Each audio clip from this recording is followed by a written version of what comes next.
Le 107.7 à la Foire du Livre de Brive. Bonjour à tous, troisième et dernière journée à Brive depuis la 40e Foire du Livre. Nous allons trembler tout de suite en compagnie de notre invité que j'accueille tout de suite. Bonjour René Manzor. Bonjour, bonjour. Du fond des âges, c'est le titre du livre qui vient de paraître chez Calman Lévy. Alors il faut prévenir les lecteurs qui vont commencer la lecture qu'il faut qu'ils aient 3 bonnes heures au moins devant eux parce qu'a priori ils ne vont pas le lâcher. C'est compliqué d'évoquer un thriller sans éventer le suspense. Qu'est-ce qu'on peut dire? Qu'il y a un petit garçon au centre de l'intrigue? Oui, ça commence tout de suite par un petit garçon qui est dans les rues de Christchurch, qui est une grande ville en Nouvelle-Zélande, ça se passe en Nouvelle-Zélande, et qui est poursuivi en voiture par un tueur qui veut l'abattre. Donc la question qu'on se pose tout de suite le lecteur, c'est mais qu'est-ce qu'il a fait ce petit garçon? Il a 8 ans, pourquoi ces gens prennent tous les risques pour l'abattre? Parce qu'en même temps la voiture, elle fait des dégâts sur le chemin, etc. Le petit garçon est blessé, le tueur est neutralisé, et à partir de là, on l'amène aux urgences. Et commence l'histoire à ce moment-là.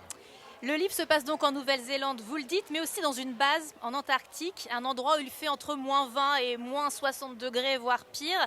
Comment vous connaissez si bien un tel endroit? Moi, j'y suis allé. Ah, en fait, incroyable. Oui, c'est mon côté cinéaste. En fait, vous savez, quand on cherche des décors, en fait, on va sur les lieux pour essayer de ressentir les choses, voir visuellement, effectivement, et au niveau sensoriel, ce qu'on ressent vraiment. Et à partir de là, ça vous aide énormément quand vous écrivez, qu'il fait chaud chez vous. Oui, non, mais je veux tout savoir. Alors, donc, comment on vit dans un tel endroit? Parce que ça a l'air terrible, froid. Donc ça, vous l'avez vraiment ressenti Alors en fait, il y a des bases qui existent. Il y a d'ailleurs une base franco-italienne qui s'appelle Concordia, dans laquelle des équipes se relaient. Et donc il y a des hivernants et des gens qui sont là en été, ils se relaient et on peut rester 4 mois dans la nuit totale, parce qu'il n'y a pas de soleil à ce moment-là.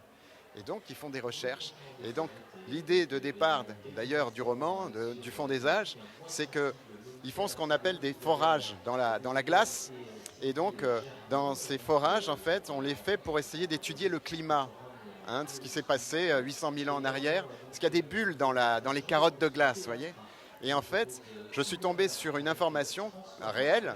Les Russes, sur la base de Vostok, ont trouvé à 3 km sous la glace, une forme de vie inconnue. Alors j'allais vous demander, parce que je ne savais pas si c'était le fruit de votre imagination ou une vérité, donc ça s'est vraiment passé. Ça s'est vraiment passé, et donc on se pose la question, comment est-ce que cette forme de vie, c'est pas un petit homme vert, c'est une éponge, un organisme spongiaire, comment il fait pour survivre, il n'y a pas de soleil, il n'y a pas d'eau, puisqu'on est dans la glace, pas d'eau libre en tout cas, et comment il se nourrit.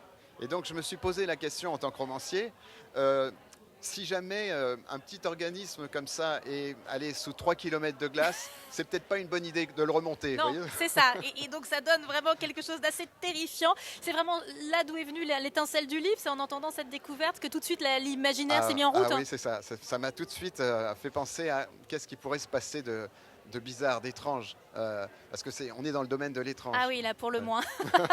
Et le pendant en Nouvelle-Zélande, c'était juste pour équilibrer les températures? Non, c'est juste que quelque part, d'abord c'est un pays qui est très proche de l'Antarctique, avec l'Afrique du Sud et la Nouvelle-Zélande, c'est les pays qui sont les plus proches. Et donc, si vous voulez, il y a un institut, justement, où je suis allé aussi, qui font des recherches en Antarctique. Et l'Antarctique, on ne se rend pas compte, mais ce n'est pas le pôle Nord, ce n'est pas de la glace. Sous la glace, en fait, il y a un continent.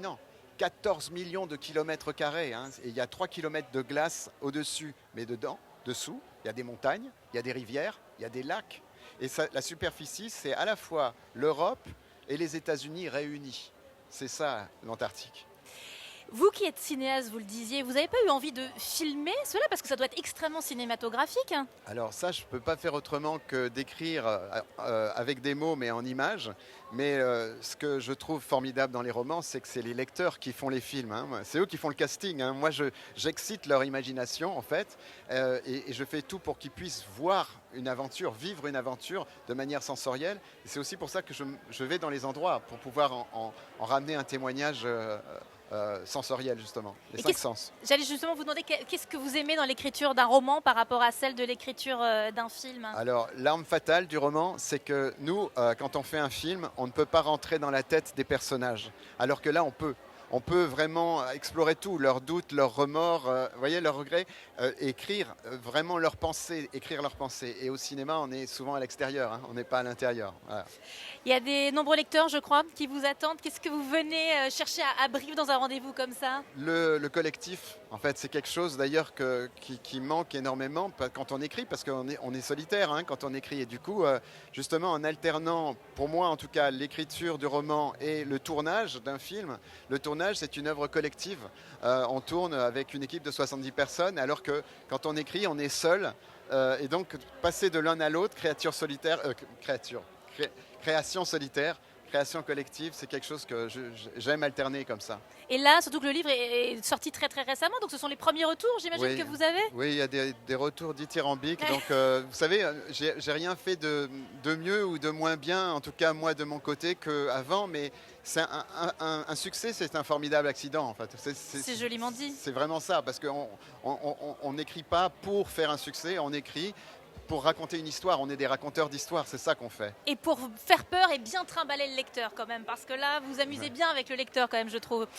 on a froid dans le dos quoi, tout au long du... On se demande où ça va nous mener en plus. On frissonne dans tous les sens du terme. Oui, voilà, exactement. René Manzor, vous faites partie des plus de 400 auteurs qui ont fait le déplacement vers la 40e foire du livre de Brive pour ce roman du fond des âges, paru chez Calman Levy. Merci beaucoup d'être venu nous voir.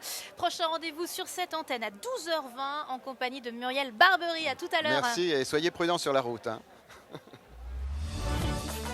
Le 107.7 à la foire du livre de Brive.